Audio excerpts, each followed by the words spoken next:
Today, we're going to be adding gel to a 2021 Indian Scout seat.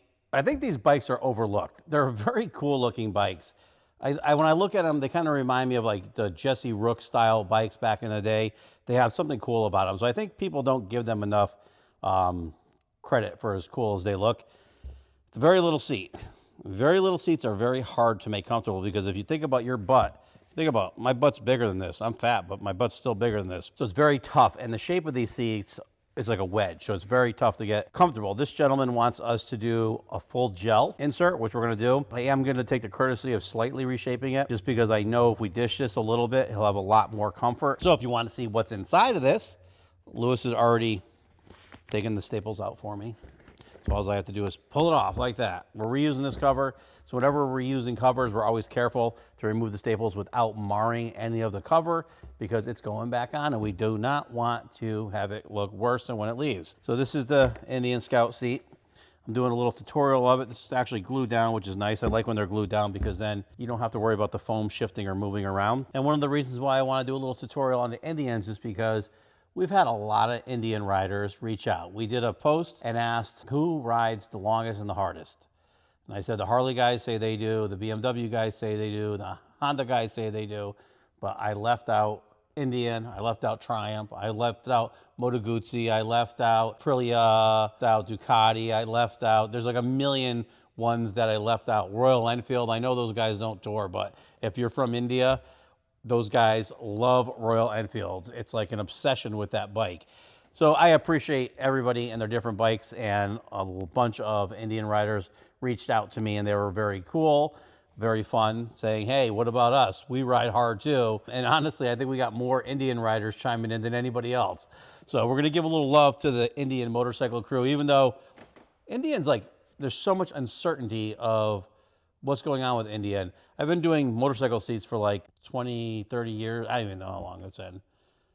My kids are 28, 33.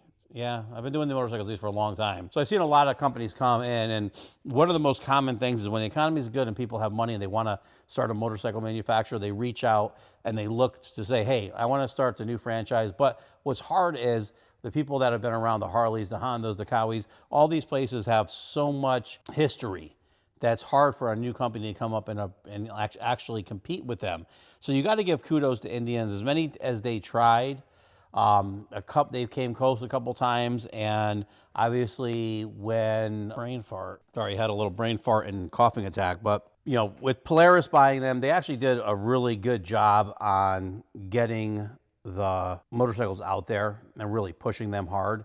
And I really kind of, you respect the amount of effort they did. I don't like what they did with Victory. That was pretty shitty. I don't know the whole deal now because everybody's saying that a majority of it was purchased by a different company. And I don't really know enough about it to talk about that company, but I do know that what they did in such a challenging market is difficult. And we've had companies over the years, like one of our customers actually owns the name Excelsior.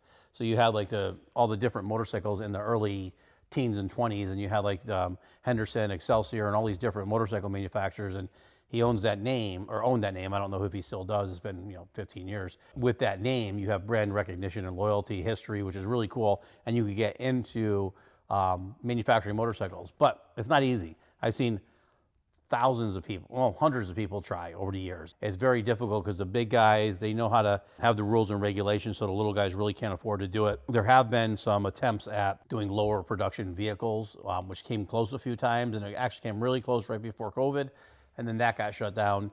So there's a lot of different restrictions on making different motorcycle manufacturers. Over the years, we've been through it, we've seen them all, and Indian is one of the ones that have made it. I could honestly say out of all of the, aside from the big guys, Victory and Indian are the two that came the closest. Victory, I thought, had a really good stronghold. I was amazed that they got rid of it. Obviously you don't know their financials or their history or what they want to do, but I do know it was a really good motorcycle and a lot of people loved it. Obviously, if Arlen Ness, they endorsed it in the beginning and did all that stuff with it. That's pretty cool. I did not like how they ended it. And I've said this before, but I had some of our dealers that were actually Victory dealers, and they went and did everything right.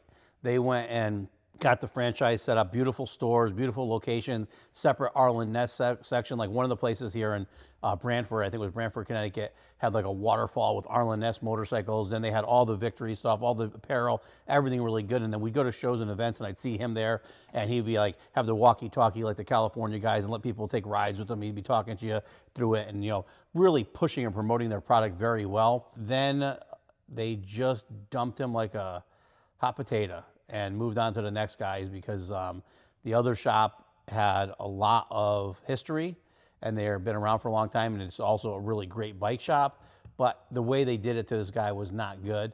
And so there's a lot of bullshit, I think, that went along with that Victory. And I think it could have been a good franchise if it stuck around. But anywho, maybe it's back. I don't know. I haven't even researched it. I just stay in my bubble and don't really get out of it. So I don't know what the hell's going on in the real world, but I do know seats. And this little guy is about to get full gel. Front's not glued. So if you wanted to see what the seats look like, this is it. And I'll mark out what we're gonna do for gel. Before we get going, I wanna show you something and show you like a comparison. So with this seat, because it's narrow, a lot of times you'll see us like the placement of the gel where we put it. If you imagine like I said, your butt cheeks are right at the edge of this seat. So we're gonna pretty much do full gel on this. I'm gonna cut down here for the tailbone because there's no reason for it, and I am gonna change the profile of the seat a little bit. But then you compare it to a different seat, and you can look at the different sizes of it. So it doesn't look like a lot, but the flat of this Mustang seat, you're talking about 2.5 inches on either side bigger than this seat.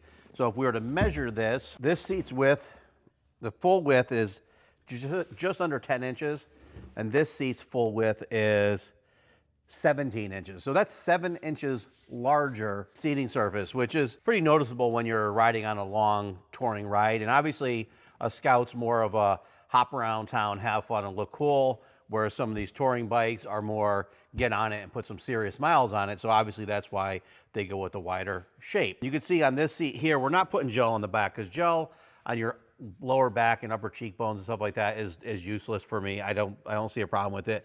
We will be doing a slight tailbone relief for him on this one, and we do have to modify this seat foam a little bit, but I just wanted to put the gel location so you can kind of see that.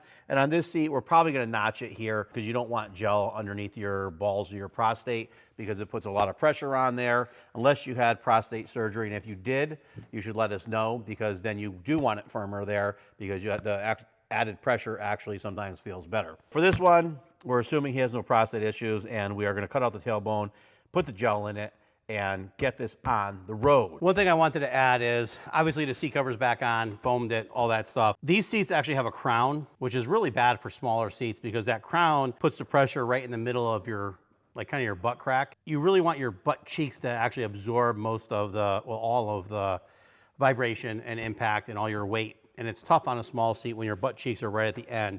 So by getting rid of that crown, you imagine it was like this. So when you sit on it, that goes up your butt. Your cheeks are way down here. We get rid of that, and it actually gives it more of a flat spot. So now your butt's gonna be able to compress more. We put the gel right at the edge, and I also added our top layers of foam. So we put a 1/4 inch closed cell foam over the top, and that actually brings this out about a 1/2 inch.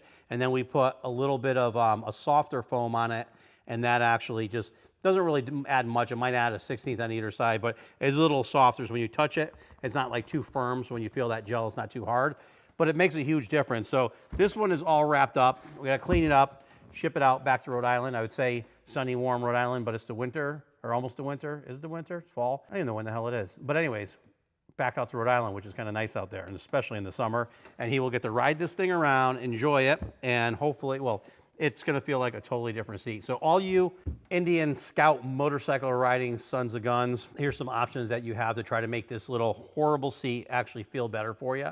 And if you like it, check out more of our videos. Remember, atomiccycleworks.com, please.